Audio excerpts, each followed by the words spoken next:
Un seul pays africain n'a jamais été colonisé. Alors, pourquoi? Au 19e siècle, le monde est presque entièrement sous contrôle européen, sauf l'Afrique, qui regorge de ressources. Et le problème, c'est que l'Europe, en pleine révolution industrielle, a justement besoin de ressources pour nourrir ses usines qui tournent à plein régime. L'Afrique, qui faisait peur jusque-là, devient alors un coffre au trésor d'où il suffit de se servir. Et regarde, c'est impressionnant. En 1870, les Européens contrôlent à peine 10% du continent.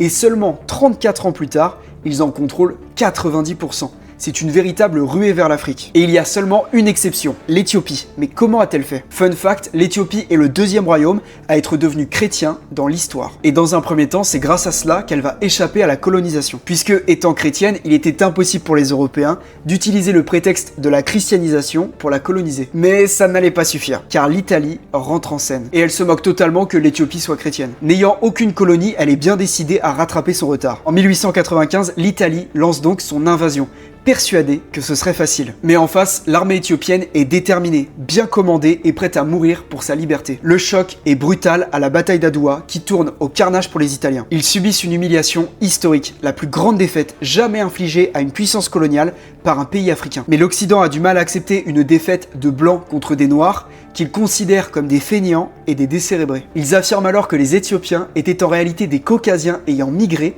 et dont la peau aurait noirci sous le soleil, expliquant la défaite italienne. En 1936, l'Éthiopie se fera occuper par l'Italie de Mussolini qui voulait sa revanche, mais elle ne sera jamais colonisée.